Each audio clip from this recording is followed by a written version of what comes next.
Bonsoir à tous. Et nous allons donc poursuivre aujourd'hui cette exploration de la prédation chez les hominines en nous intéressant aux origines de la chasse. Et pour mettre les choses au clair dès le départ, je ne prétends pas pendant ce cours aborder tous les aspects de la chasse paléolithique qui mériterait plusieurs cours, peut-être même une saison entière de cours, car surtout à la fin des temps paléolithiques, on a toute une variété de techniques de chasse qui ont été développées, d'armes de chasse, et l'homme a su utiliser toutes sortes de moyens pour se procurer du gibier.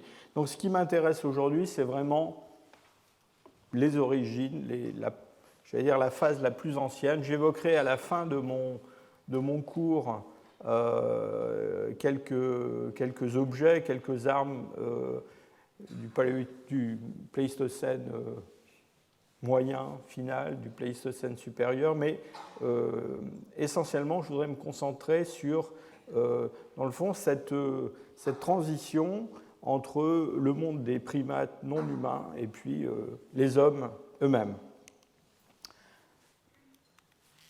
La dernière fois, nous avons exploré le comportement de prédation chez les grands singes africains et en particulier chez le chimpanzé commun et chez le bonobo ou chimpanzé nain pygmée. Et vous avez vu que ces deux espèces qui sont donc essentiellement des espèces frugivores qui consomment aussi des plantes sous diverses formes, ont une forte attraction pour la viande de mammifères et chassent des petits animaux, en tout cas des animaux qui ont un poids très nettement inférieur à la masse corporelle de ces primates. Vous avez vu aussi que chez le chimpanzé commun, on a des comportements sociaux autour de la chasse et en particulier des chasses collectives, des chasses organisées où sont essentiellement les mâles, j'allais dire, qui prennent des risques. Ce sont aussi essentiellement les mâles qui bénéficient du produit de la chasse, encore qu'on a vu qu'il y avait des transferts de viande à l'issue de ces chasses, et ces transferts de viande, dans le fond, consolident les liens sociaux. Et vous avez vu aussi que dans les deux espèces, on a des comportements de cannibalisme qui sont liés soit à une forme de cannibalisme agressif à l'endroit surtout de jeunes individus d'autres groupes. Et puis aussi on a terminé avec ces images assez impressionnantes d'une femelle bonobo qui consommait le cadavre d'un de ses enfants, d'un de ses jeunes morts naturellement. Et ça, c'est quelque chose qui a été observé plus qu'une fois dans la nature. Alors, évidemment, l'homme, lui, est un consommateur de viande à une échelle bien plus élevée que ce qu'on observe chez ces primates africains. Mais ce que je vous demande quand même de retenir, c'est que la présence de tous les comportements que je viens de résumer en quelques phrases dans ces trois espèces qui partagent un ancêtre commun rend extrêmement probable la présence d'au moins une partie de ces comportements chez l'ancêtre commun et dans la lignée qui remonte à 7 ou 8 millions d'années et qui relie l'homme actuel à cet ancêtre commun, à l'homme et aux deux espèces de chimpanzés.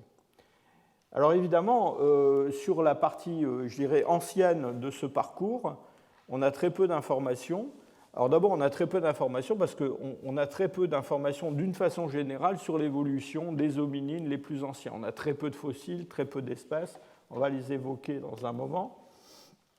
Et puis surtout, le comportement que l'on a observé chez les chimpanzés ou chez les bonobos, ce comportement de consommation de petits mammifères et puis même de chasse, c'est quelque chose qui ne laisse guère de traces dans le registre archéologique. Et donc, même si les hominines d'il y a 7, 6, 5 millions d'années avaient des comportements comparables, ben dans le fond, il faudrait quand même une chance extraordinaire pour que l'on puisse le démontrer. Mais je vous demande quand même de garder ça dans un coin de la tête. Probablement, la première phase évolutive de ces hominines anciens, c'est une phase de consommation occasionnelle de viande, d'intérêt pour la viande, et alors de chasse peut-être ou peut-être pas. En tout cas, il faut bien se rendre compte que la capture de petites proies, vous avez vu que les singes colobes sont quand même assez difficiles à attraper, enfin ils ne se laissent pas vraiment faire, mais vous avez vu aussi qu'il y a toute une gamme de petites proies, par exemple des petites antilopes qui se tapissent dans l'herbe dès qu'elles sont effrayées, et dans le fond qu'il suffit seulement de ramasser pour les consommer. Et ça, c'est le genre de choses probablement qui a existé chez ces formes très anciennes d'hominines. Dernier point que je voudrais souligner avant de rentrer plus dans le vif du sujet, c'est que donc je reviens à mon bonobo qui mange un de ces petits morts. En fait, on a quand même chez ces chimpanzés, chimpanzés communs, chimpanzés bonobos, on n'a pas d'observation de consommation d'animaux morts, de charognes, à part ces épisodes de consommation de petits. Et j'ai posé la question encore récemment à des collègues primatologues qui vont observer dans la nature le comportement de ces chimpanzés, qui les suivent depuis des années, et tous me disent les chimpanzés, occasionnellement, peuvent rencontrer un cadavre d'antilope morte, mais on n'a pas d'observation qui montre qu'ils ont un intérêt pour ces charognes.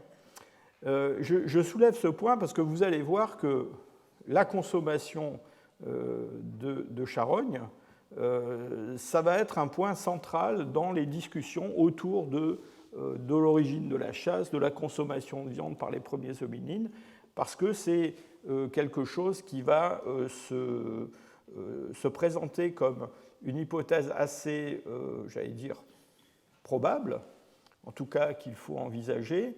Pourquoi ? Eh bien parce que malgré tous les points communs qu'on a vus entre l'homme et les grands singes, il y a quand même quelques points dans le comportement de prédation des hominines qui vont être quand même assez originaux par rapport à ce qu'on observe chez les autres primates hominidés même.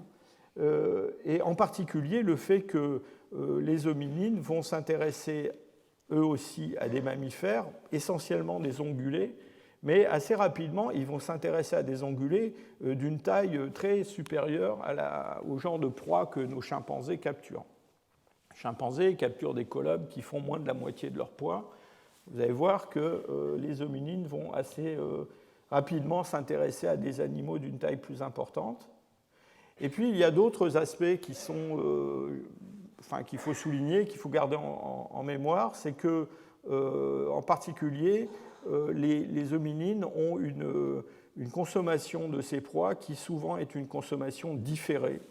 C'est-à-dire qu'il y a derrière tous les sites où l'on trouve des traces de ces activités, des restes d'animaux qui portent des traces de boucherie, de découpe, très souvent, presque toujours, on a la preuve d'un transport de ces proies. Vous vous souvenez, les chimpanzés, ils cassent la croûte sur place, quoi. C'est-à-dire que dès qu'ils ont tué leur petit colobe, ils le mangent sur place, ils le partagent plus ou moins, mais ils le mangent sur place. Donc avec les hominines, on a très souvent des transports, et ce transport, évidemment, ça a eu des implications sur le plan des comportements sociaux, parce que pourquoi est-ce qu'ils le transportent ? Ils le transportent parce qu'ils le ramènent quelque part, où ils sont peut-être à l'abri, mais aussi où il y a un partage avec d'autres membres du groupe.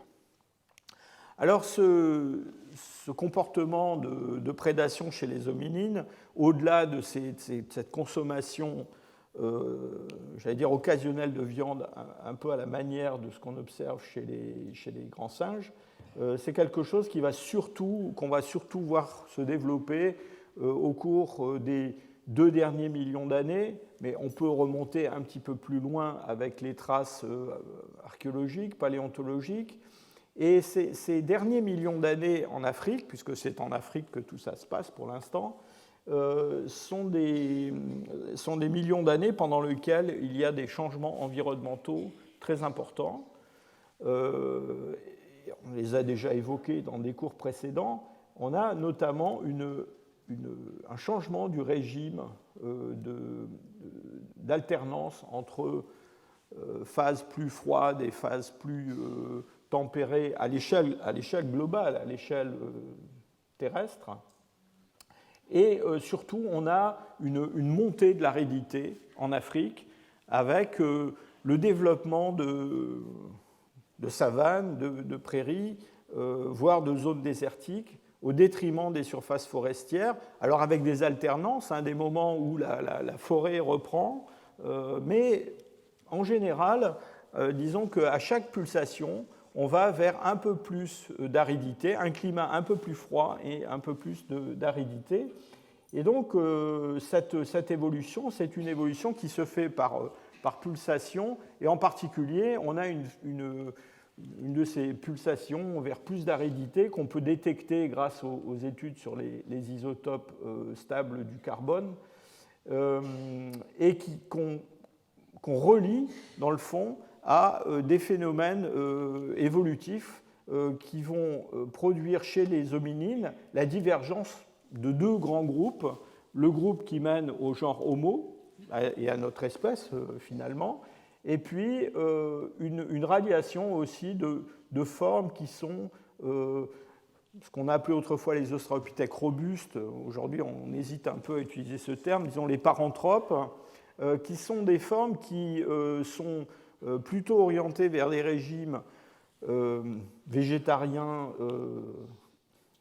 coriaces, je dirais, au moins de façon saisonnière. Et dans le fond, ces deux lignées sont 2 formes de réponse à des changements environnementaux qui, dans le fond, raréfient la nourriture qui était celle traditionnelle des hominidés, celle que la plupart des chimpanzés, par exemple, consomment.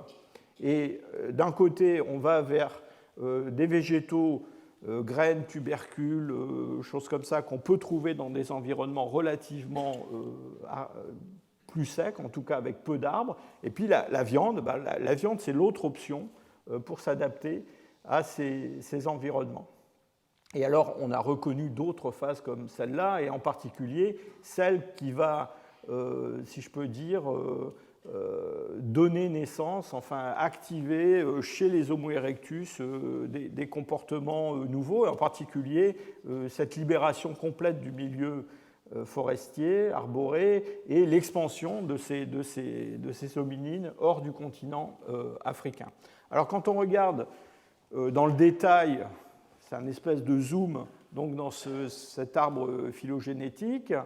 Voilà, de nombreuses espèces. Donc là, j'ai rangé des espèces connues en Afrique entre un peu moins d'1 million d'années et puis 7 millions d'années. Elles sont représentées avec des couleurs un petit peu différentes. Donc on a ici ces formes très anciennes d'hominines, le tchadanthrope, le sahelanthrope, Toumaï, du Tchad, Aurorine, Ardipithecus. Ce sont des formes qui sont des formes qu'on rattache aux hominines parce qu'elles partagent certains caractères avec nous.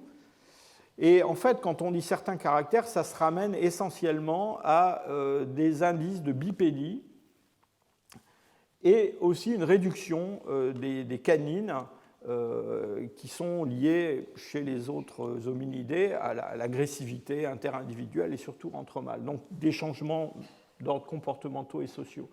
Alors ce qui est important quand même à garder en tête à propos de ces formes, c'est que ce sont des formes qui sont, encore une fois, qui ont des caractères bipèdes, mais qui sont quand même très inféodées aux arbres, aux milieux forestiers, d'ailleurs qui vivent dans des milieux de forêt-galerie, mais qui conservent des capacités à grimper, par exemple, hein, avec en particulier chez Ardipithecus, on a décrit ce pied avec un premier orteil opposable hein, qui permet de saisir des branches.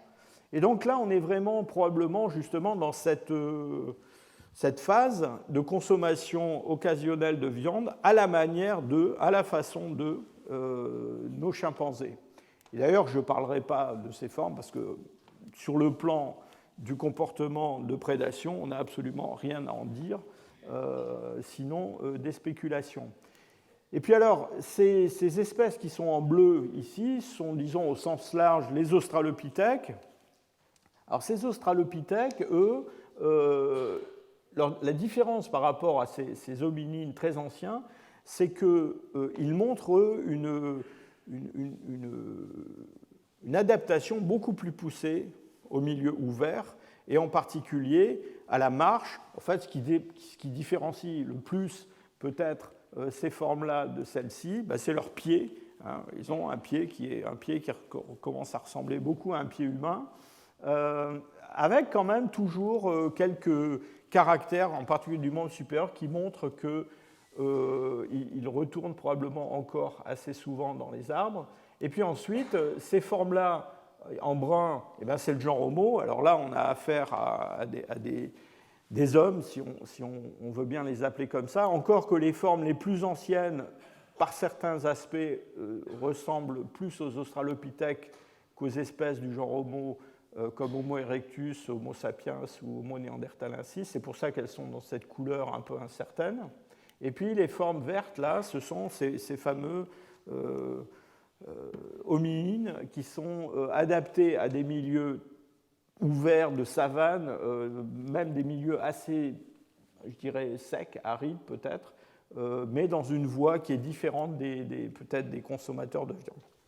Alors on peut essayer d'explorer le régime alimentaire de toutes ces formes à travers différents indices.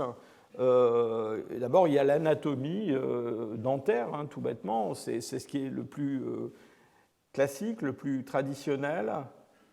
On en a déjà parlé dans des cours précédents, pour ceux qui étaient là. Et puis, on peut aussi regarder les traces d'usure dentaire. Et alors, ces traces d'usure dentaire, elles sont intéressantes. Elles nous disent des choses sur l'alimentation et sur aussi l'environnement, parce que la présence, par exemple, de particules dans les milieux arides entraîne une usure des dents particulière. Ce qui est important à noter, c'est que cette usure, enfin, ces microtraces qu'on peut étudier au microscope électronique à balayage, et pour lesquels on a aujourd'hui des outils d'analyse de la géométrie et des outils statistiques pour vraiment étudier ça de façon très, très quantitative, c'est vraiment ce qu'on a, les microtraces que nous portons sur nos dents, c'est ce qu'on a mangé, sinon la veille, du moins dans les derniers jours. C'est-à-dire que c'est un stigmate qui s'efface, qui est remplacé par d'autres formes. Et donc, c'est assez délicat à manier. Pourquoi ? Eh bien parce que ça peut changer de façon saisonnière. Et dans le fond, la mortalité aussi, elle peut changer de façon saisonnière. C'est-à-dire quand il y a une mauvaise saison, on a peut-être plus d'individus qui meurent et donc qui ont plus de chances de finir sous forme de fossiles. Et on peut avoir une représentation un peu biaisée du régime alimentaire. J'ai assisté il y a quelques semaines à une communication par une étudiante, une doctorante, qui a travaillé sur cette question-là sur des chimpanzés et qui a très bien montré comment, justement, on avait un signal qui était un petit peu biaisé parce que ces chimpanzés étaient tous morts pendant la saison sèche. Alors pas parce que c'était la saison sèche, c'était parce que c'était la saison pendant laquelle on était allé les tirer à coups de fusil. mais donc des collections dans des musées, quand on étudiait ces caractères-là, donnaient dans le fond un signal qui était un petit peu biaisé. Alors, avec les isotopes stables, du carbone et de l'azote, on a quelque chose qui est plus intéressant dans la mesure où la composition isotopique de l'émail dentaire ou de l'os, dans le fond, là, accumule, en quelque sorte, fait une moyenne de tous les régimes alimentaires que les individus ont eus, alors pas juste au cours des dernières semaines ou des derniers mois, mais sur de nombreuses années. Pour que le tissu osseux d'une côte se renouvelle complètement, il faut plusieurs années, 8 ans à peu près. Donc voilà, si on prend une novocôte et qu'on étudie les proportions de ces isotopes, on a une idée de ce que vous avez mangé au cours des 8 dernières années en moyenne. Ça s'accumule. Je ne veux pas rentrer trop dans les détails méthodologiques parce que c'est quelque chose que j'ai évoqué dans mes premiers cours. Alors, peut-être que tout le monde n'était pas là. L'amphi était un peu moins plein.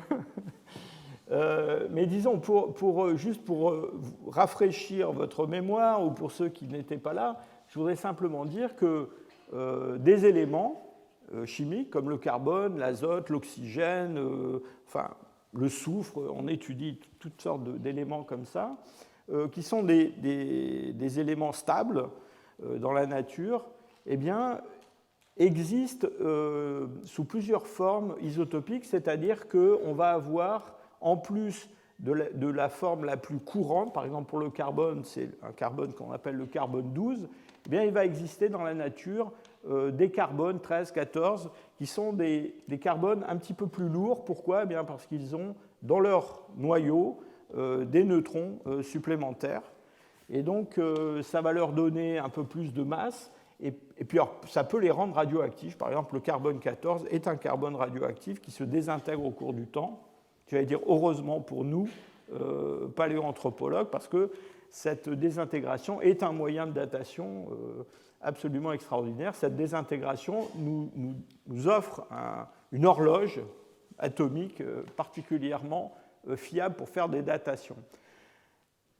Qu'est-ce que tout ça, ça nous dit à propos de l'alimentation ? Ça nous dit des tas de choses. Pourquoi ? Parce que le fait que pour des éléments comme le carbone, l'azote, le soufre, l'oxygène, il existe des formes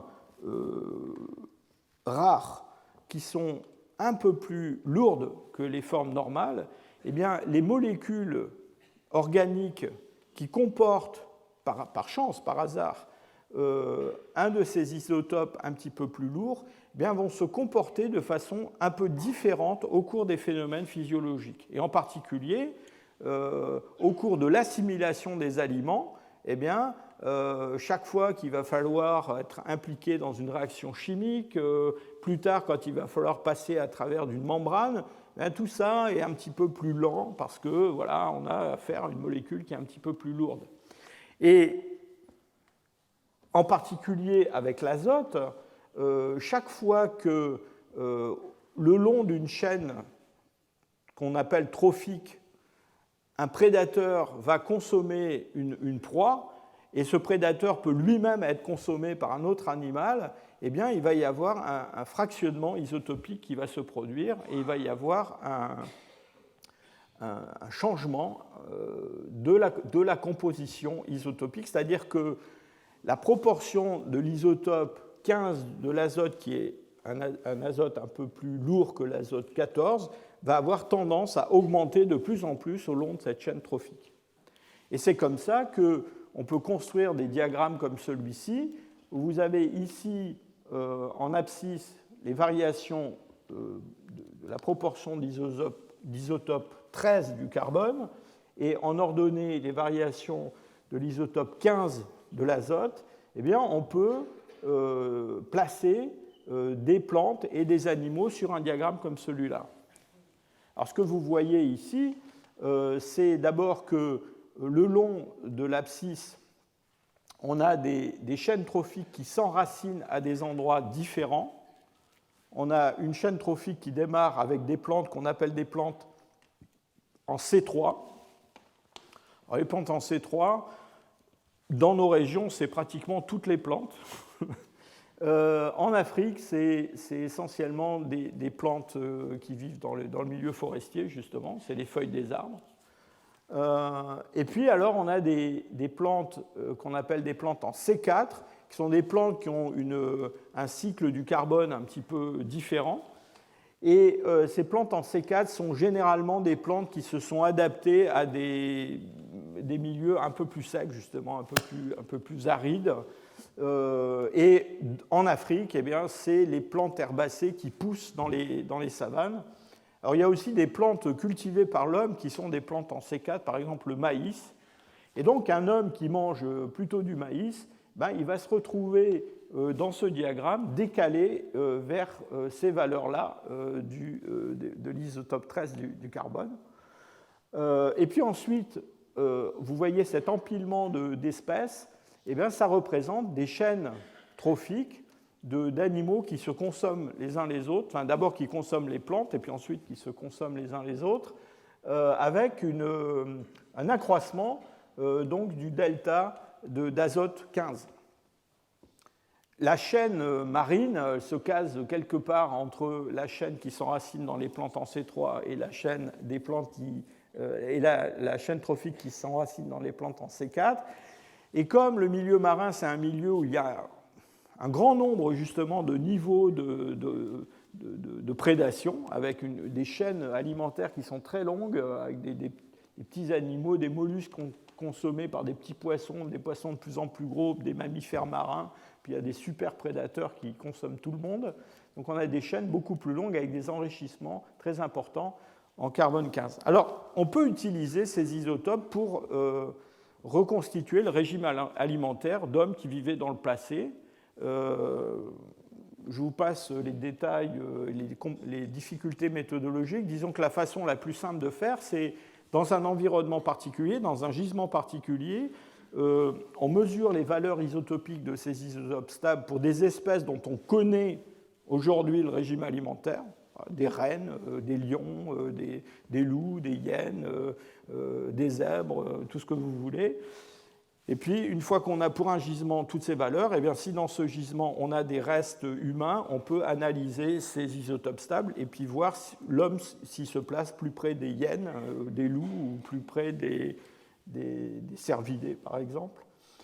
Pourquoi on aime avoir ces valeurs dans un même gisement?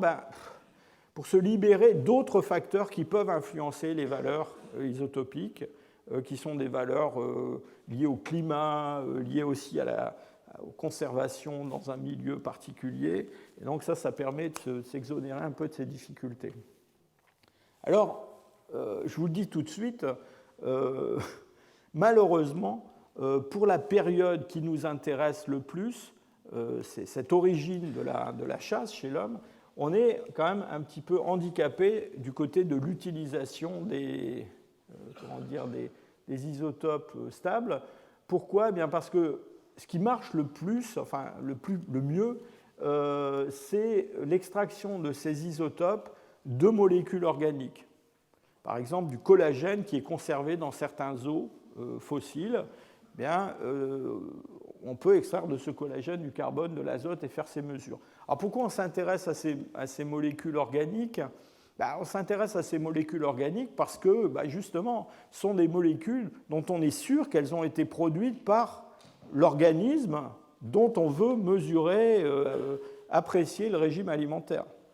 Le problème d'utiliser du carbone d'origine non organique, c'est que là, justement, tous ces facteurs qui sont liés à la conservation de l'os, enfin ce qu'on appelle la taphonomie, la diagénèse, la transformation chimique des fossiles au cours du temps, peut affecter ces valeurs-là.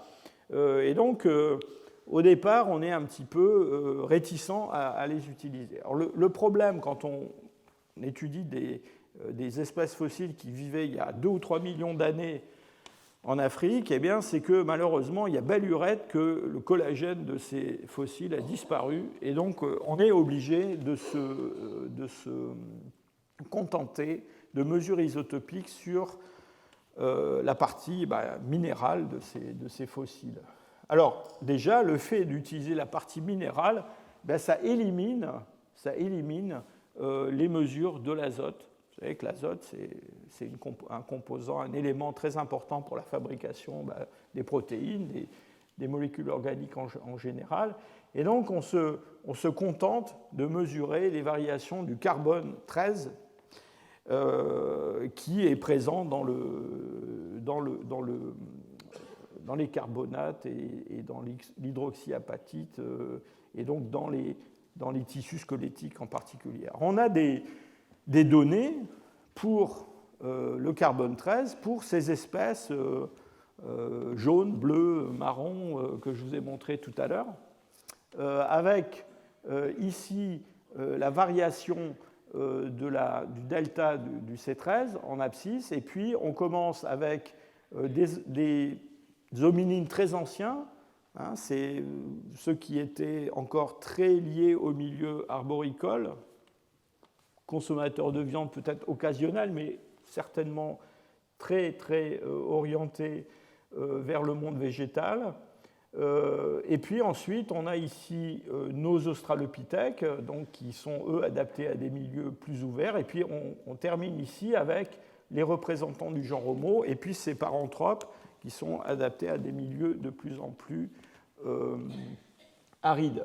Et de façon, je dirais, prévisible, eh bien, on observe une variation du delta du C13 depuis les premiers jusqu'au dernier, avec, dans le fond, une évolution qui est une évolution qui nous dit plus de choses sur l'environnement que sur le régime alimentaire.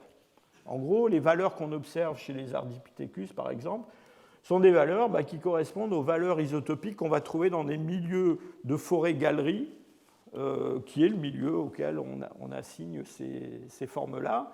Et puis, on va évoluer vers des valeurs, surtout chez les paranthropes, et les paranthropes d'Afrique de l'Est en particulier, qui sont des valeurs qui correspondent à des environnements où les plantes en C4 dominent, donc ces plantes herbacées, ces graminées qu'on trouve dans les savanes.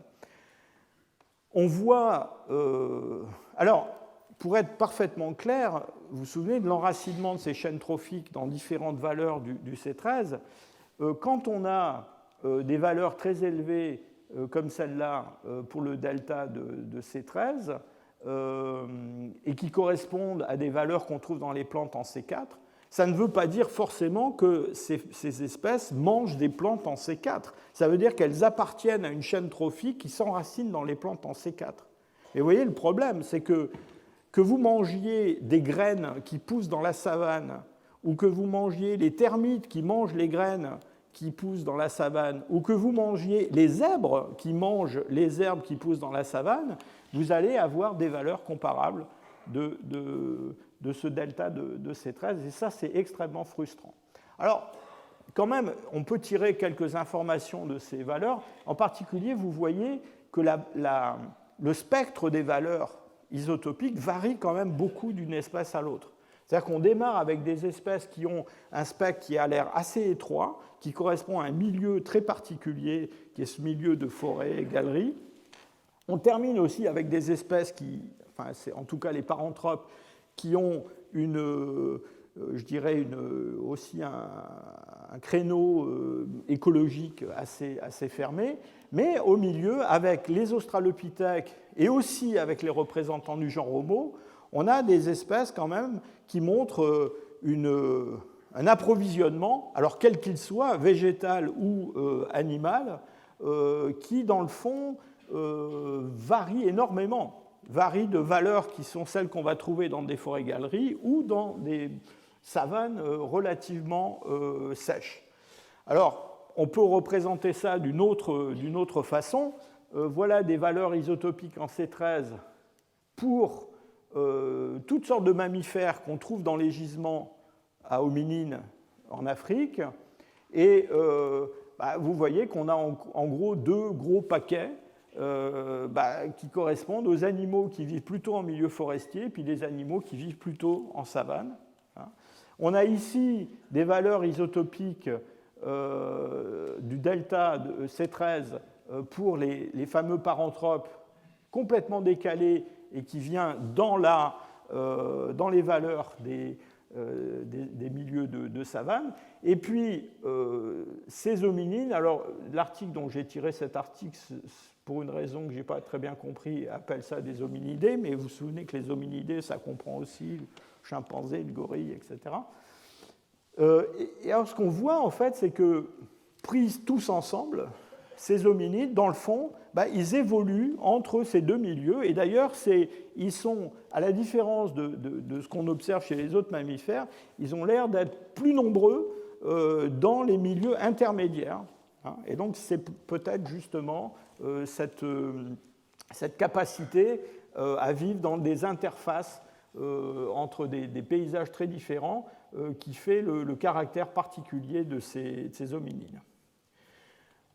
Quand on regarde dans le détail, c'est-à-dire quand on regarde ce qui se passe régionalement et ce qui se passe pour chaque espèce, l'image devient un petit peu plus compliquée. Vous voyez par exemple qu'en Afrique du Sud, entre, disons, un peu moins de 3 millions d'années et un peu plus d'1 million d'années, quelles que soient les espèces qu'on regarde, dans le fond, il n'y a pas de changement majeur de ces valeurs isotopiques du carbone 13, du delta 13.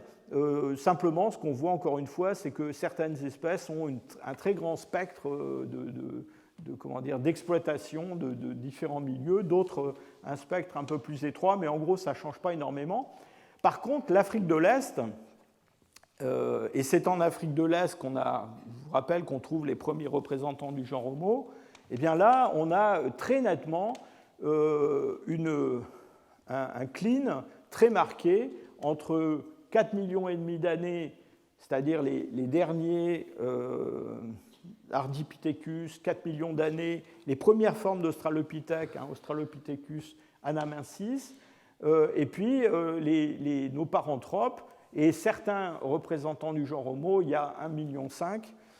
Et bien là, on a un changement très marqué. Et ce que ça traduit surtout, tout ça, c'est que, en fait, ces changements environnementaux dont je parle, cette montée de l'aridité, ces changements climatiques, ça affecte beaucoup plus certaines régions que d'autres, et en particulier l'Afrique de l'Est.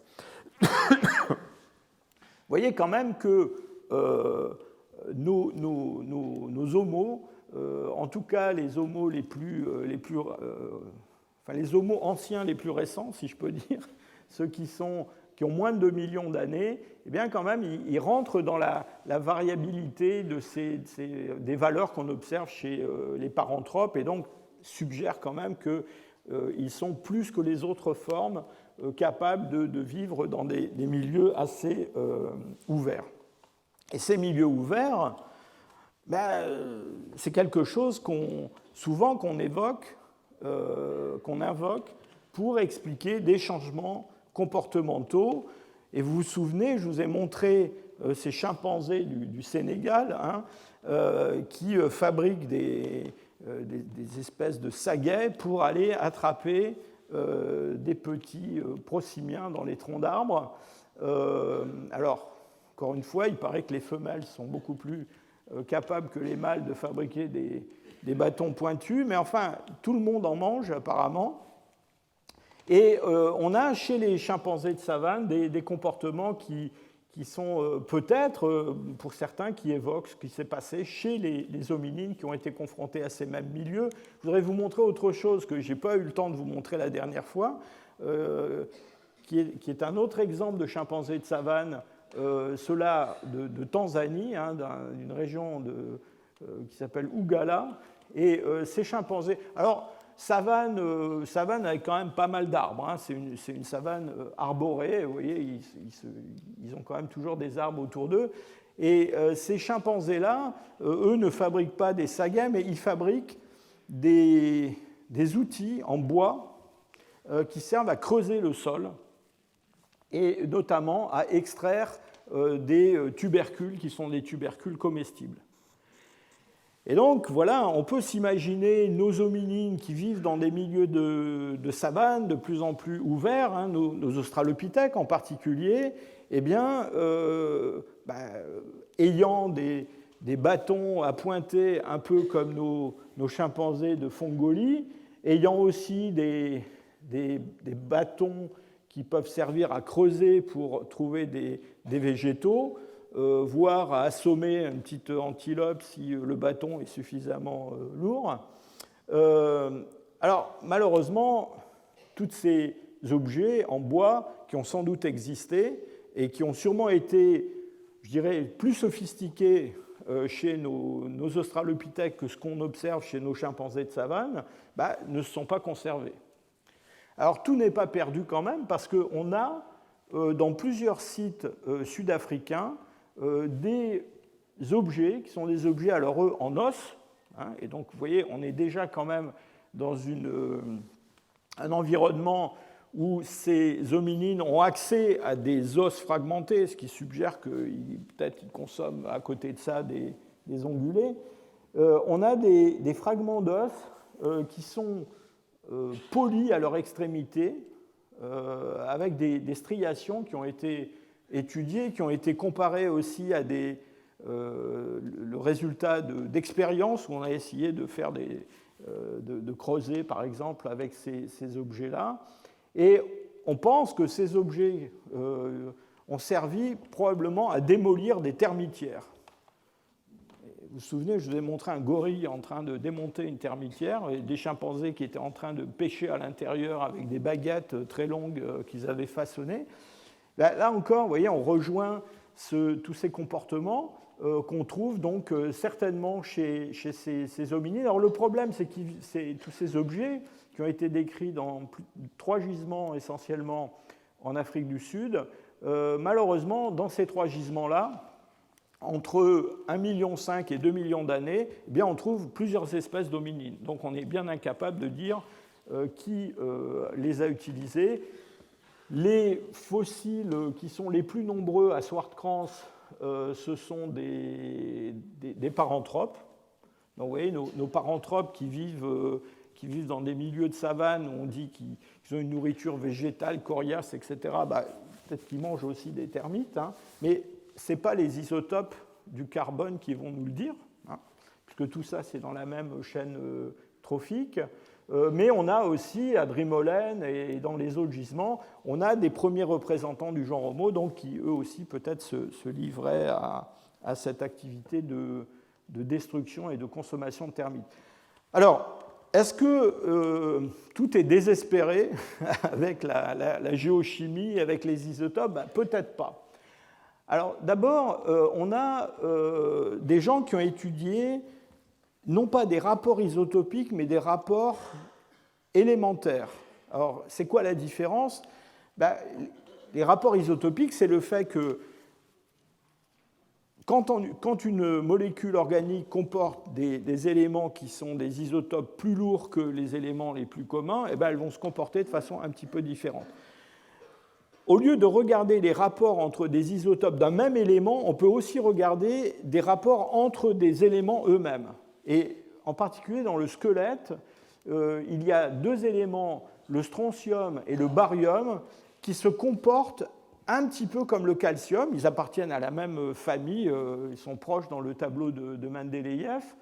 Et donc dans le squelette, partout où il y a du calcium, il y en a beaucoup, et bien de temps en temps, il y a un atome de strontium ou un atome de barium qui va se placer. Et comme l'organisme, dans ces processus métaboliques, a quand même, je dirais, une préférence pour le calcium, eh bien, toujours pareil, le long des chaînes trophiques, eh bien, on a une tendance à la baisse du rapport strontium sur le calcium ou barium sur le calcium. Alors, on a essayé d'utiliser ça pour déterminer. Alors, ce qui est bien avec ces éléments, strontium ou barium, c'est que ce sont donc des éléments qu'on va trouver dans la partie minérale. Ils vont se conserver pour toujours, ils ne sont pas liés à des molécules organiques, et donc en théorie, on peut utiliser ça sur des fossiles très anciens. Dans la pratique, je dirais ça. Bon, là, je vous montre les résultats d'une étude qui a été publiée en 2012, donc c'est quand même pas dans la nuit des temps. où les chercheurs ont essayé de montrer que chez des représentants anciens du genre Homo, dans l'émail dentaire, eh bien, on a des rapports du strontium sur le calcium et du barium sur le calcium qui sont relativement faibles et qui pourraient correspondre à ce qu'on observe chez des carnivores. Alors, le problème de ces éléments-là, c'est que ils sont pas, je dirais, ils sont pas très très fiables. Ils sont pas très fiables. Pourquoi? Parce que d'abord, dans l'émail dentaire, ça marche pas très bien. C'est-à-dire que ce phénomène on parle de biopurification pour cet abaissement progressif du strontium et du barium vis-à-vis du calcium. Cette biopurification, il n'y en a pas apparemment dans l'émail dentaire. C'est très embêtant parce que cette étude elle a été publiée sur de l'émail dentaire. Ça marche mieux avec l'os, mais avec l'os, on a des problèmes de diagénèse, c'est-à-dire c'est assez difficile de contrôler l'effet de l'environnement sur la présence de ces éléments dans des fossiles. Je vous montre ça juste pour que vous ne loupez rien de l'évolution de la recherche sur ces domaines-là. Alors, on a quelque chose d'autre dans notre manche qui est en train de sortir. Mais pour l'instant, la carte dépasse à peine de la manchette. Donc ça, c'est un papier qui a été écrit par une jeune chercheuse de mon département qui s'appelle Clervia Jaouen, qui est une Bretonne. Et Clervia, elle s'intéresse, alors là, on est revenu à des rapports isotopiques, elle s'intéresse aux métaux. Et elle a commencé au départ, quand on l'a recrutée, elle s'intéressait beaucoup au fer. Et on avait l'espoir de différencier mâles et femelles en utilisant les isotopes du fer dans le registre fossile. Bon, les femmes ont moins de fer que les hommes, je ne rentre pas dans toute la physiologie du fer. Bon, on a glissé du fer vers le zinc, enfin elle a glissé vers le zinc, et le zinc est extrêmement prometteur. Alors, pour l'instant, on n'a pas de données publiées sur des séries fossiles, mais je vous montre quand même ce schéma qui vous montre dans de l'os la variation d'un isotope du zinc, qui est l'isotope 66. Et ces mesures, elles ont été obtenues non pas sur des fossiles, mais sur des animaux actuels. C'est-à-dire qu'on a pris des animaux qui vivent dans un milieu de savane au Kenya, et on a mesuré, alors d'abord on a mesuré dans les plantes qui vivent dans cet environnement, et puis ensuite on a mesuré dans différents groupes d'animaux, et vous voyez que le zinc, en tout cas, si on arrive à maîtriser les problèmes de diagénèse, c'est-à-dire l'influence du milieu chimique au cours de la fossilisation, et je pense qu'on arrive à contrôler pour ça maintenant, eh bien, sépare très très bien les carnivores des herbivores. Donc vous avez là les grazers, c'est-à-dire les herbivores qui mangent de l'herbe, ensuite des animaux qui mangent plutôt des feuilles qu'on trouve dans les arbres, et puis vous avez à l'autre bout ici les carnivores qui sont très très bien séparés. Et alors il y a des choses assez bizarres, vous voyez, les hyènes se placent à part des autres carnivores, on pense que c'est peut-être parce qu'elles mangent de l'os. Les crocodiles aussi nous donnent du souci, ils sont là. Mais voilà, on a beaucoup, beaucoup d'espoir sur le zinc, et je vous reparlerai du zinc quand on parlera des ressources aquatiques, parce que vous allez voir que le zinc nous dit des choses aussi sur la consommation d'animaux aquatiques. Donc, la conclusion de tout ça, c'est que tout n'est pas perdu. On va arriver à avoir des marqueurs géochimiques qui vont permettre, même sur des formes très anciennes où on n'a pas de molécules organiques, à résoudre ces problèmes de régime alimentaire. Alors maintenant, évidemment, quand on va se promener dans ces régions d'Afrique de l'Est, où on trouve des fossiles, eh bien, on peut trouver, à côté de ces fossiles, des restes d'animaux qui sont les animaux qui vivaient dans l'environnement. Et inutile de vous dire qu'on cherche sur ces restes animaux la moindre trace d'activité humaine, ou sinon humaine, du moins d'hominine. Et donc c'est comme ça qu'au sein de ce groupe d'espèces que j'ai rassemblé de façon très grossière sous le terme Australopithèque, eh bien, on commence à trouver des traces de boucherie, si vous voulez, sur des os. Et ce qu'on connaît de plus ancien aujourd'hui vient d'un site, enfin d'une région qui s'appelle Dikika, qui est en Éthiopie, où il fait très très chaud. Je vous recommande Dikika si un jour vous sentez un peu frileux, c'est un endroit absolument terrible. Il n'y a pas un poil d'ombre. Et alors surtout si vous êtes avec une équipe d'archéologues américains qui se nourrissent de beurre de cacao et de choses comme ça, c'est assez éprouvant. Alors à Dikika, on a quelques ossements sur lesquels on a des traces qui ont été interprétées comme des traces de découpe. Alors je dis quelques ossements, c'est pas beaucoup. Il y en a juste quelques-uns. Ça, c'est une côte sur laquelle on a ces traces. Alors quand cet article a été publié en 2010 par mon collègue Shannon McFerron, ça a déclenché une polémique absolument extraordinaire parce que à l'époque, on ne connaissait aucun outil de pierre qui date de cet âge-là, premièrement. Et deuxièmement, on ne connaît aucun représentant du genre Homo non plus à cette période-là. Et plus ou moins, tout le monde avait en tête que c'était les représentants du genre Homo qui fabriquaient les outils en pierre et qui s'étaient vraiment lancés dans la consommation de viande. 3 millions 3 millions 4, c'est l'époque à laquelle vit, par exemple, Lucie. Donc là, ce n'est pas Lucie, c'est plutôt son papa, mais c'est l'époque d'Australopithecus afarensis. Donc, Australopithecus afarensis, il faut bien se rendre compte, c'est quand même une créature qui a un cerveau à peine plus gros que celui d'un chimpanzé, qui est bipède, d'accord, mais qui est quand même très, très éloigné de l'image qu'on se fait des premiers chasseurs.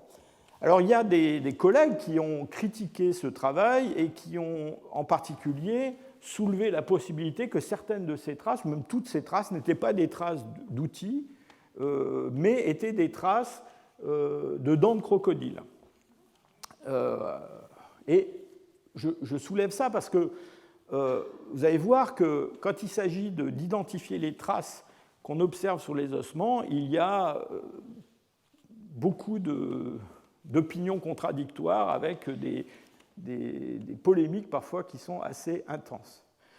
Alors, il y a eu, dans les années qui ont suivi, quelque chose qui a un petit peu rebattu les cartes, et ça a été la découverte au Kenya, à l'ouest du lac Turkana, d'industries lithiques qui sont justement de cet âge-là et qui sont beaucoup plus anciennes que tout ce qu'on connaissait jusqu'à présent.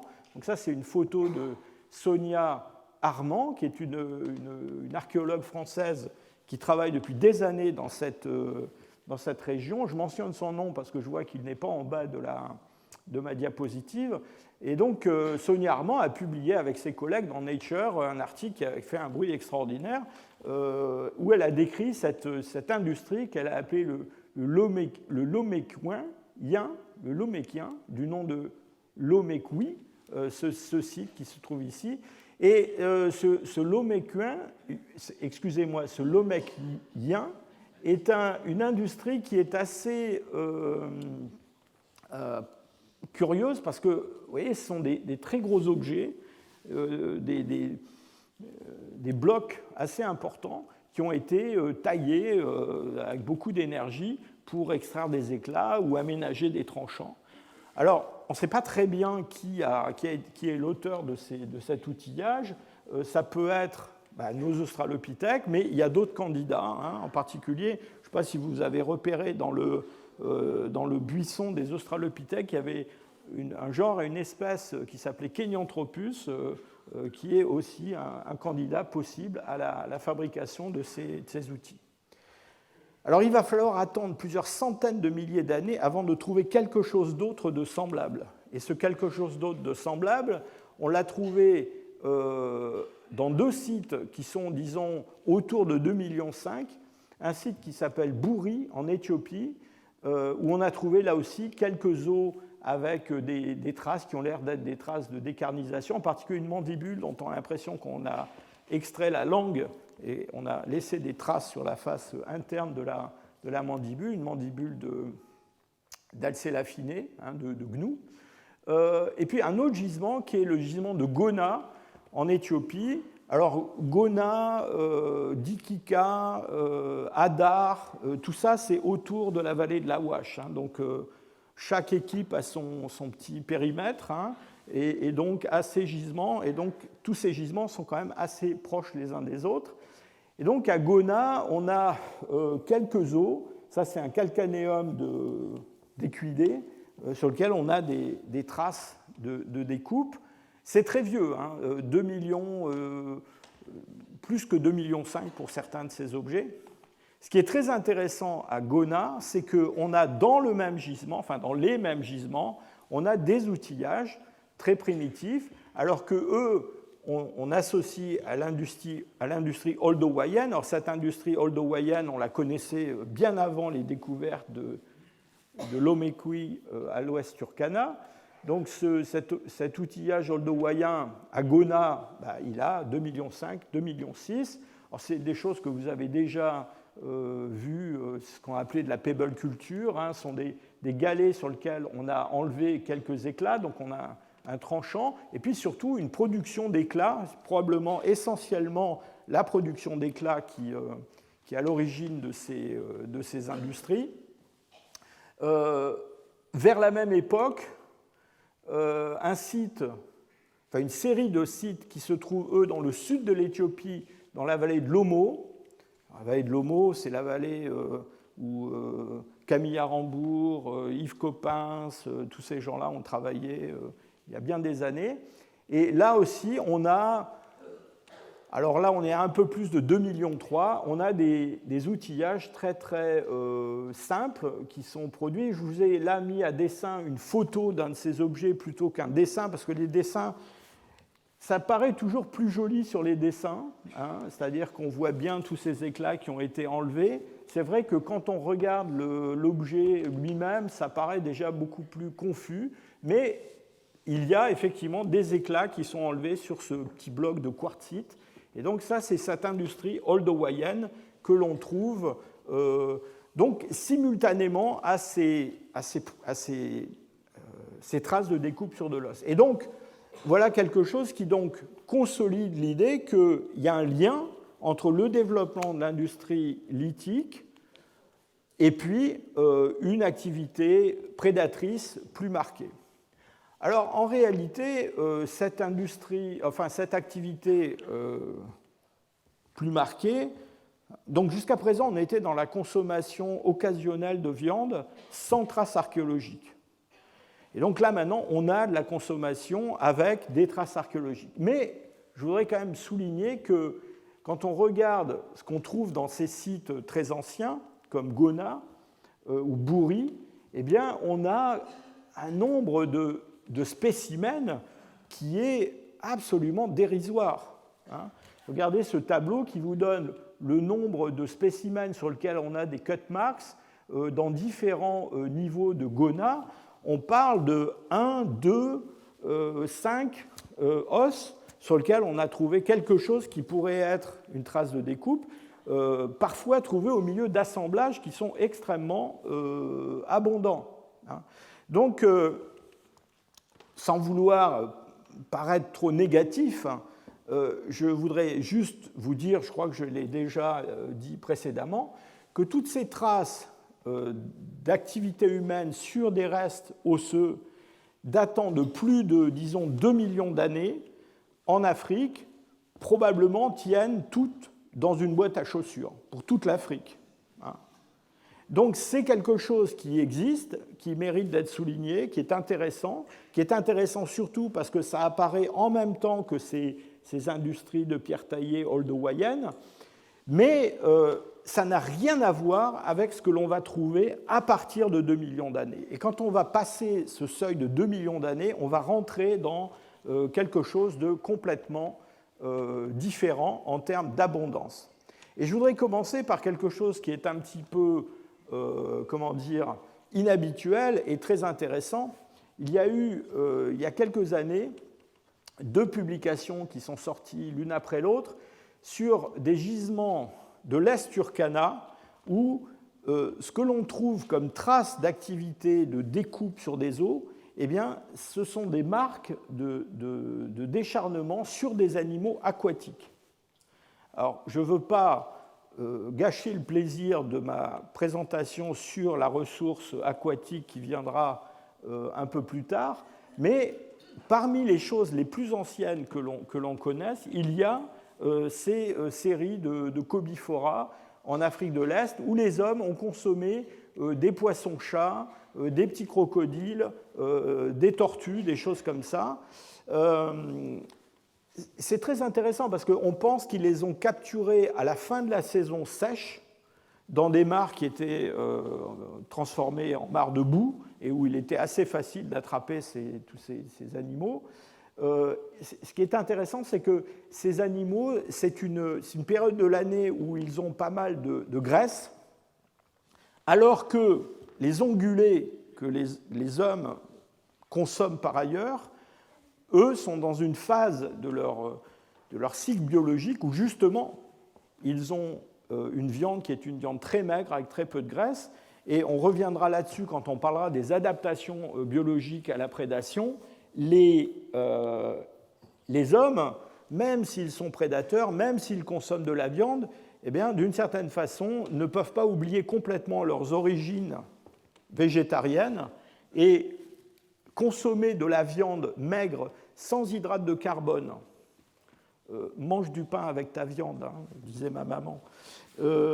Mais même sans graisse, c'est un problème. Et la viande sans graisse peut être toxique pour l'homme, et donc on a besoin de consommer cette graisse.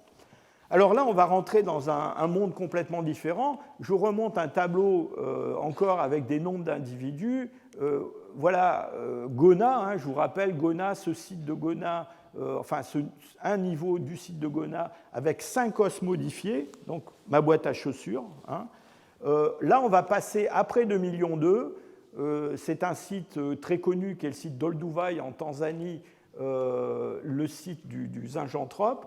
Là, on passe à des sites où on trouve des milliers, des centaines et des milliers d'ossements. Et dans ces ossements, il y en a une grande partie, 10%, 15%, qui portent des traces de modification par l'homme. Donc là, on n'est plus dans la boîte à chaussures, on est dans le... Il faut une Land Rover pour charger tous les os avec des traces d'activité humaine. Voilà ce site d'Olduvai, le site FLK. Alors il est un peu plus récent, 1,8 million. C'est un site qui est extrêmement célèbre. Je l'ai évoqué lors de ma première année de cours ici au Collège de France. C'est un site alors, où on a trouvé beaucoup d'outillage de pierre, d'ossements, et certains de ces ossements portent ces impacts et ces traces de coupures. C'est un site qui est très très célèbre parce qu'il a été fouillé par la famille Leakey dans les années 50 et 60, et c'est le site où on a trouvé ce fameux crâne de paranthrope que les Leakey avaient dénommé Zinjanthropus boisei, qu'on appelle maintenant Paranthropus boisei. Donc dans les années 59, enfin précisément dans l'année 59, donc les Leakey trouvent ce crâne et pensent avoir trouvé l'artisan de ces industries et le premier chasseur hominien. Alors, l'année suivante, grâce à leur fils, ils vont trouver d'autres fossiles et on va se rendre compte que dans ce niveau du bed 1 d'Olduvai, dans le site FLK, on a au moins 2 hominines, des paranthropes avec boisei et puis Homo habilis. C'est la première découverte d'Homo habilis. C'est le spécimen qui va servir à la définition de l'espèce Homo habilis. Et donc très vite, on va, j'allais dire, déposséder ce pauvre paranthrope de ses outils et de sa consommation de viande pour l'attribuer aux représentants du genre Homo. Je vous parle de ce site parce qu'historiquement, il a une grande importance à cause de la découverte de ces hominines, mais aussi à cause des débats qui ont entouré l'interprétation de ces outillages, l'interprétation de ces ossements. Et en particulier, c'est un site sur lequel 2 équipes se sont opposés et continuent à s'opposer pour l'interprétation de cet assemblage avec, alors, je vous donne des noms, ce ne sont pas des individus qui travaillent tout seuls, hein, mais on a un collègue qui est professeur à l'université de Rutgers qui s'appelle Blumenschein. Et Blumenschein, il a développé tout un modèle sur l'origine de ces assemblages d'ossements et l'interprétation de toutes ces marques qu'on trouve dessus. Et l'interprétation de Blumenschein, c'est que, dans le fond, les hominines, en tout cas à ce stade-là, ils ne sont pas capables d'acquérir des proies de grande taille. Vous vous souvenez, nos chimpanzés, ils chassent quand même des petites bêtes à qui eux veulent beaucoup de mal, mais qui ne leur veulent pas beaucoup de mal. Alors, s'attaquer à un zèbre, même à une grosse antilope, c'est une autre paire de manches pour des hommes qui disposent, dans le fond, d'un armement très limité. Et donc l'idée de Blumenschein, c'est qu'en fait, beaucoup de ces assemblages de cette période oldowayenne peuvent être interprétés comme, en tout cas pour les grosses proies, comme un cycle, une succession de phases où les premiers consommateurs sont des grands carnivores et en particulier des félins. Ensuite, les hominines viennent et mangent ce qui reste comme viande. Et puis, à la fin, des charognards comme les hyènes, si je peux dire, finissent le travail et détruisent une grande partie de l'assemblage. Et dans le fond, ce que pense Blumenschein, c'est que les assemblages qu'on trouve en Afrique de l'Est dans ces périodes-là, eh bien, s'inscrivent dans ce modèle. Alors, ils ne sont pas tous au même stade. Parfois, par chance, on a quelque chose qui est juste après les lions et les hominines, avant que les hyènes n'arrivent. Parfois, c'est après que les hyènes soient passées par là. Mais voilà, ça, c'est l'interprétation de Blumenschein. Alors, je fais tout de suite une petite parenthèse à propos de cette histoire de charognage. Vous vous souvenez, je vous ai souligné le fait qu'on ne connaît pas vraiment ça chez les chimpanzés, mais les chimpanzés, ils ne mangent pas des zèbres. Il y a sur l'idée du charognage par les hominines, il y a deux possibilités. La possibilité d'un charognage qu'on va appeler passif, hein, c'est-à-dire, en gros, on attend que les lions soient partis et puis on mange ce qu'on peut sur la carcasse. Et puis après, il y a ce qu'on a appelé en anglais power scavenging, ou un charognage de confrontation. Alors là, bon, il faut être un peu plus téméraire. Il s'agit d'aller au-devant des carnivores qui viennent de capturer une proie et, dans le fond, de les écarter de la proie pour récupérer le gibier. On connaît des choses comme ça chez des chasseurs-cueilleurs récents, mais qui ont aussi un armement que n'ont pas probablement nos hominines d'Olduvai du bed 1. Alors le problème du charognage de confrontation, c'est que c'est très difficile à tester, c'est très difficile à prouver, parce que si vous avez accès à la proie d'un carnivore juste après qu'il l'ait tué et que vous arrivez à le chasser et à la récupérer, ça va être très difficile, 2 millions d'années après, de montrer que cet animal il a été tué par un lion avant que les hominines ne finissent le travail et la consommation. Donc c'est quelque chose qui est, j'allais dire, intéressant à garder en tête, mais pratiquement impossible à tester. Alors il y a des... Donc ça, c'est l'interprétation, disons, de Blumenschein et de beaucoup de gens qui ont travaillé autour de lui, des élèves et des collaborateurs. Alors il y a une école, qui n'est pas une école américaine, qui est une école espagnole, qui est menée par un collègue de l'université Complutense de Madrid, qui s'appelle Domínguez Rodrigo, qui dans le fond, a retravaillé toutes les collections, en particulier d'Olduvai, et qui, lui, dans le fond, est assez hostile à cette idée de charognage, dont il pense que ça joue aucun rôle ou un rôle très faible, et que tous les restes que l'on trouve sont des restes qui proviennent d'un accès en premier par les hominines aux carcasses, parce que, dans le fond, alors peut-être à cause charognage de confrontation, mais plus probablement parce qu'ils sont capables de les chasser, de les capturer.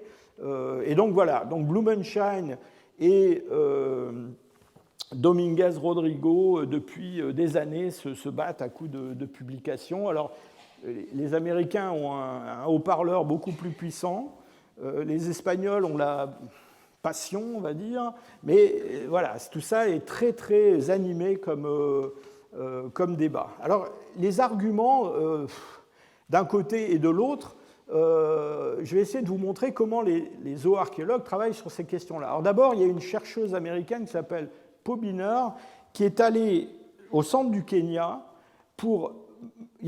Alors, il y a beaucoup de travaux expérimentaux dans tout ça. C'est-à-dire que les gens, dans le fond, ce qu'ils font, c'est qu'ils essaient de voir ce qui se passe si on laisse une carcasse à des hyènes, à des lions, ou alors si on enlève de la viande d'abord et qu'on la laisse après, ou qu'on essaie de la récupérer après que les lions soient passés. Ça, c'est un peu risqué. C'est ce qu'a fait Pobiner. Donc Pobiner, avec une Land Rover et un monsieur qui avait un fusil, est allé dans le centre du Kenya, dans des environnements qui sont des écosystèmes dominés par les lions, pour récupérer des carcasses laissées par les lions et parfois en partie consommées ensuite par les hyènes. Alors pourquoi elle est allée dans ces environnements-là? Dans le fond, ce qui l'intéresse dans cette histoire-là, c'est que beaucoup d'études qui ont été faites par d'autres sont des études qui ont été faites dans des environnements qui sont des environnements où les hyènes, justement, dominent. Le Serengeti, Masai Mara, des parcs comme ça. Donc, Pobiner, elle est allée dans des endroits où c'est les lions qui mènent la danse. Et ce qu'elle a montré dans une étude qu'elle a publiée, c'est que si on regarde les proies d'assez grande taille, des gnous, des zèbres, des animaux comme ça, c'est ce que les zooarchéologues classent dans la classe 3 et la classe 4. On a créé des classes pour la taille des mammifères. Donc des animaux assez grands. Eh bien, en fait, il reste pas mal de viande sur les carcasses une fois que ces lions sont partis. Et vous voyez, toutes ces barres blanches ici, c'est ce qu'elle appelle bulk flesh, c'est-à-dire c'est vraiment des paquets de viande qui restent.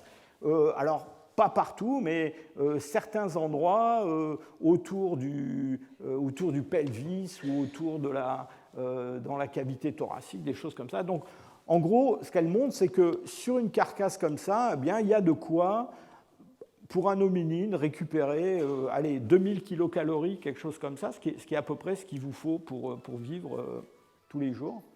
Alors, c'est vrai pour les animaux d'assez grande taille. Alors, par contre, si on s'intéresse à la classe 1 et 2, là, les lions, quand même, on ne laisse pas grand-chose à manger. Vous voyez que les barres blanches sont extrêmement petites et réduites. Et alors, si par malheur les hyènes passent par là, alors là, même avec la classe 3-4, c'est-à-dire les gros animaux, là, il ne reste vraiment presque rien, c'est-à-dire il reste ce qu'elle appelle flesh scraps, c'est-à-dire des petits fragments de viande sur certaines parties du squelette. Mais vous voyez que, par exemple, des os comme le bassin, le sacrum, sont des os qu'on va retrouver, si on les retrouve, complètement nettoyés par les hyènes. Donc, ce travail, c'est intéressant parce que ça montre quand même la possibilité, disons l'intérêt pour ces hominides de s'intéresser à ces carcasses. Alors après, on peut regarder sur les os que l'on récupère dans les sites archéologiques, on peut essayer de trouver des traces qui permettent de définir si ces os ont été modifiés par les hommes ou modifiés par des carnivores. Vous voyez qu'il y a des choses qui sont assez faciles à reconnaître. Par exemple, ces petites traces-là que vous voyez, où il y a plusieurs stries dans une incision en V, ça c'est assez typique d'outils en pierre, et c'est ce qu'on va trouver dans certains sites, et ça a été laissé par les animaux. Et puis après, il y a des traces qui sont des traces de dents laissées par les carnivores, mais vous voyez que parfois les traces de dents laissées par les carnivores, ça peut ressembler un peu quand même à des traces laissées par des outils. Vous vous souvenez de mon histoire de crocodile à Dikika, donc c'est encore pas complètement résolu. Et alors pour arranger l'affaire. On a aussi ce qu'on appelle la bioérosion, c'est-à-dire des bactéries qui se mettent presque immédiatement dans ces marques et qui modifient leur aspect. Et donc, c'est à coup de bioérosion en particulier que Blumenschein et Dominguez-Rodrigo se battent à longueur de publication. Alors, il y a autre chose qui est très intéressant à regarder, c'est sur les ossements la localisation des modifications. C'est-à-dire, est-ce que c'est plutôt sur la diaphyse, est-ce que c'est aux extrémités des os longs et donc, il y a des méthodes qui ont été développées, des méthodes GIS, pour, dans le fond, cumuler toutes les informations obtenues sur, par exemple, tous ces os longs, des fémurs, des humérus, et montrer de façon statistique comment ces ossements ont été traités. Je vais vous montrer un exemple pour vous montrer l'intérêt de ce genre de choses. Et comme exemple, j'ai choisi Canggera. Alors, j'ai choisi Canggera. C'est Canggera qui nous a choisis, en fait, parce que ce gisement de Canggera South, c'est une localité qui est près du lac Victoria et qui est le site le plus ancien pour lequel on a une grande quantité d'ossements. On est 200 000 ans avant le site d'Olduvai que je vous montrais tout à l'heure. On est à 2 millions d'années, et on a, dans une stratigraphie, plusieurs niveaux qui montrent que des hominines sont venus, ont accumulé des ossements, et ces ossements portent des traces qui sont des traces de découpe, comme celle-là. Alors, à Canggera, on a un nombre assez important de fossiles. Vous voyez, on parle de milliers d'ossements qui sont trouvés dans ce site. Il y a eu 3 fouilles qui ont été faites, et sur ces ossements, il y a des proportions assez importantes sur lesquelles on trouve, alors TM c'est tooth marks, c'est des traces de dents de carnivores, cut marks c'est des traces de découpe par les hommes, et PM c'est percussion marks, c'est des traces de percussion sur les ossements. Et on s'intéresse particulièrement au fait de savoir si ces traces, on les trouve plutôt sur le milieu de la diaphyse, sur le milieu de l'os, ou sur les extrémités. Et pourquoi on s'intéresse à ça ? Eh bien, on s'intéresse à ça parce qu'à travers toutes ces études, on s'est rendu compte que, en fait, une des caractéristiques qui distinguait les assemblages d'ossements pour lesquels c'était d'abord des carnivores et essentiellement des carnivores qui avaient été responsables de leur accumulation par rapport à ce qui se passe chez les hominines, eh bien, la différence, c'est le nombre de traces de dents, de morsures, sur le milieu des diaphyses. D'accord ? Et quand on a beaucoup de traces de dents sur le milieu des diaphyses, c'est que c'est surtout des carnivores, des lions par exemple, qui ont dévoré ces animaux. Et dans les assemblages qui sont des assemblages où on trouve, qui ont été générés par l'homme, alors encore une fois, tout ça c'est en grande partie expérimental, c'est-à-dire qu'on a volontairement modifié des ossements, fracturé des ossements, découpé des ossements, on les a laissés à des carnivores. Et donc vous voyez que les niveaux de Canggera produisent des ossements qui correspondent beaucoup plus à un profil d'assemblage pour lequel on a un accès en premier des hommes avant les grands carnivores. Alors ces différences-là, entre ce qui se passe avec la diaphyse, les épiphyses, etc., c'est lié en grande partie d'abord à ce que les carnivores consomment par rapport à ce que les hommes consomment. Et je reviens sur cette notion que les hommes, une des différences qui les sépare des carnivores, c'est que les hommes, encore plus que les carnivores, sont intéressés par les matières grasses, sont intéressés par les hydrates de carbone. Et donc ils vont en particulier fragmenter systématiquement les diaphyses des os longs pour extraire de la moelle, alors que les lions, bon, s'il y a de la moelle, ils la mangent, mais ils vont manger plutôt la viande, et c'est pour ça qu'on a ces différences. Et donc, on peut, sur des diagrammes comme ça, marqué en abscisse le nombre de traces de dents sur le milieu des os longs, et puis là, le ratio qui existe dans l'assemblage entre la partie centrale des os longs, c'est-à-dire cette diaphyse, et puis les épiphyses. Et vous voyez que dans les assemblages où les hommes interviennent préférentiellement, il y a un rapport épiphyse sur diaphyse qui est beaucoup plus élevé que dans les assemblages laissés par les lions, par exemple. Encore une fois, tout ça, c'est lié à l'intérêt, l'attrait des carnivores pour certaines parties du squelette et ce que les hommes recherchent qui est un petit peu différent. Alors, dernier point à propos de Canggera, on peut regarder aussi les proportions des différentes parties du squelette qui sont conservées dans le site, dans ces 3 niveaux de Canggera, et en particulier, dans une étude qui a été publiée il y a quelques années, on a regardé ce qui se passait avec les petits bovidés, genre gazelles, par opposition à ce qui se passe avec des animaux d'un format supérieur, là c'est un bubal. C'est très intéressant parce que ce qu'on observe avec ces petits animaux-là, c'est que... alors, il faut tenir compte dans cette fréquence des différentes parties du squelette d'une dimension de conservation. Il y a des os qui se conservent moins bien que d'autres à travers le temps. Donc il faut corriger ce qu'on observe comme fréquence en tenant compte de cette conservation différentielle. Mais une fois qu'on a fait cela, on se rend compte que dans le fond, ce qu'on trouve le plus à Canggera, sont les parties du squelette qui portent le plus de viande. En particulier, vous voyez, l'humérus, la scapula, c'est-à-dire c'est l'épaule d'agneau. Voilà. Donc, alors ça prouve une chose, c'est qu'il y a un transport des carcasses, en tout cas un transport d'une partie des carcasses. Et dans le fond, le comportement de ces hominines, c'est un comportement où ils vont, minimiser le poids à transporter par rapport au rendement, si je peux dire, de ramener des carcasses quelque part.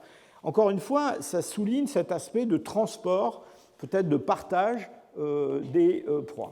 Alors avec les bubales, enfin les animaux de la taille du bubal, on a une image un petit peu différente parce que on voit que des parties du squelette qu'on n'attend pas tellement, qu'on ne trouve pas dans le profil de ces petites proies, deviennent très fréquentes. Et en particulier, il y a un très grand nombre de crânes, de têtes, parce qu'il y a les mandibules aussi, qui ont été rapportés par ces hominines dans le site des Canggera. Et ça suggère que si pour les petites proies, on a un accès en premier par les hominines à ces proies, avec un transport et une consommation des parties qui sont les parties les plus charnues, dès qu'on passe à des tailles un peu supérieures d'ongulés, là, probablement qu'il y a une forme de charognage qui est en jeu. Pourquoi ? Parce que le crâne, je mets à part les hyènes qui sont capables de consommer n'importe quoi, mais les autres carnivores, les félins, ne consomment pas les crânes. Et les crânes sont très intéressants pour les hominines parce qu'ils contiennent le cerveau et des matières dont ils sont friands. Alors pour finir ce cours, je voudrais parler un petit peu parce que là on a parlé quand même d'accès à ces animaux de chasse, donc, et donc vous demandez comment est-ce qu'ils les attrapent. Alors c'est quelque chose qui a donné lieu à de nombreuses spéculations. Je vous ai montré des chimpanzés qui avaient des espèces de lances, de bâtons pointus qu'ils avaient fabriqués, en vous disant que probablement les hominines anciens avaient des choses comme ça. Ce qu'on pense aujourd'hui, c'est qu'en fait, il y a chez l'homme des adaptations biologiques qui sont des adaptations biologiques à la course d'endurance, et que c'est cette course d'endurance qui a été probablement un des moyens pour les hominines de capturer ces animaux. Et je vais vous montrer une petite vidéo qui vous montre comment, aujourd'hui, enfin aujourd'hui, hier, des chasseurs San capturent des antilopes dans des milieux qui sont des milieux très chauds, très secs. Et vous allez voir que, à la différence d'autres carnivores, les hommes chassent le jour, ils chassent pendant les heures chaudes de la journée et ils sont équipés pour ça. Et grâce à cette capacité à courir sur de longues distances, je ne sais pas combien d'entre vous font des marathons, mais c'est extrêmement à la mode en ce moment. Mais vous allez voir que grâce à cette capacité que les hommes ont de courir sur de très très longues distances, eh bien, ça leur permet d'épuiser des proies et de les amener à des situations d'hyperthermie où ils n'ont plus qu'à les achever et qu'à les consommer. Alors, même de la musique. Vous voyez ces chasseurs San qui patrouillent dans la savane et qui vont identifier des antilopes qu'ils vont poursuivre, si possible en les blessant auparavant, et qu'ils sont capables de poursuivre pendant de très très longues durées. Ce sont des chasses qui peuvent durer 2-3 heures. Et à partir du moment où les hommes ont accès à l'eau, et grâce à leur capacité de transpiration, eh bien, ils vont être capables de poursuivre ces proies pendant les heures les plus chaudes de la journée, pendant sur de très très longues distances. Et vous allez voir ce qui se passe à la fin de cette chasse.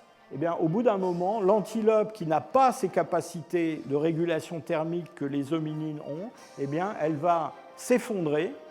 Et dans le fond, l'arme que porte ce chasseur ne sert qu'à achever cet animal. Et donc, on va reparler de ça quand on étudiera les adaptations biologiques à la chasse, mais on voit apparaître chez les hominines, alors après 2 millions d'années, un certain nombre de modifications anatomiques qui semblent prouver que cette capacité, non plus à la marche, mais à la course et à la course sur de longues distances, est quelque chose qui a joué un rôle essentiel dans leur capacité de prédation. Alors, vous avez vu ce chasseur utiliser une lance qui a une pointe en fer. Alors donc nos hominines d'il y a 2 millions d'années ou 1,8 million n'avaient pas d'armes de ce type-là. Et malheureusement, on n'a pas, j'ai insisté là-dessus, hein, les faibles chances qu'on a de trouver des outils ou des armes en matière périssable comme le bois. Alors on va faire un bond dans le temps et je vais vous montrer quand même des armes en bois, alors qui ne sont pas africaines, elles sont allemandes. Hein. Elles viennent d'un gisement qui s'appelle Schöningen, qui est en Basse-Saxe. On a fait un bond énorme dans le temps, on est il y a 300 000 ans seulement, dans une mine à ciel ouvert de lignite, où il y a des possibilités de conservation des matières organiques qui sont tout à fait extraordinaires. Et dans ce site-là, eh bien, on a trouvé toute une série de ces objets qu'on aimerait bien trouver en Afrique pour des périodes très anciennes. Donc, ce sont des lances qui font à peu près 2 mètres de long, qui sont très très bien façonnées, qu'on trouve au milieu d'une grande quantité d'ossements de chevaux qui ont été tués manifestement par ces armes. Voilà un grossissement d'un de ces épieux. Donc on a beaucoup on a beaucoup fait d'expériences sur ces objets-là. On a essayé de savoir à quelle distance on pouvait les lancer. Est-ce qu'on pouvait les lancer de façon qui soit réellement meurtrière pour le gibier, ou est-ce qu'il fallait les appuyer avec pour pénétrer? Bon, je passe sur tous ces détails-là. Ce qui est important, c'est que probablement ces armes ont une existence beaucoup plus ancienne. Je reviens à mes chimpanzés de savane, ont une expérience beaucoup plus ancienne que ce que l'on connaît dans le registre archéologique. À part Schöningen, on connaît au moins dans 2 autres sites en Europe, mais avec des conditions environnementales et à des périodes récentes, donc des conditions très particulières, des objets comparables, mais on peut imaginer que des choses comme ça ont existé dans le Pléistocène le plus ancien en Afrique, et que combiné à la capacité de course d'endurance sur de longues distances. C'est probablement comme ça qu'il faut imaginer les origines de la chasse.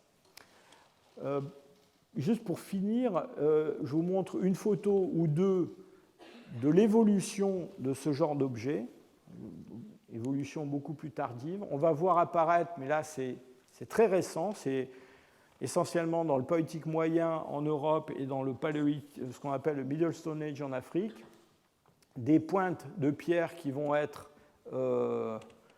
emmanchées et qui vont permettre de rendre ces armes, au début essentiellement et uniquement en bois, de devenir de plus en plus meurtrières. Et on va en particulier dans le Middle Stone Age africain voir une évolution de ces outils, de ces artefacts vers des pointes de plus en plus perfectionnées et aussi de plus en plus légères. Et on va graduellement passer à des armes qui sont des armes qui permettent de tuer à distance, à des distances de plus en plus grandes. Et c'est probablement, je dirais, l'évolution la plus importante de l'armurerie de chasse, de la panoplie de chasse de nos chasseurs paléolithiques, le développement de techniques pour tuer à distance avec des moyens de propulsion, pour envoyer des projectiles armés de pointes comme ça, avec des très grandes vélocités. Et donc ça va changer complètement le mode de chasse de ces hominides. Voilà, je vous remercie. À la semaine prochaine.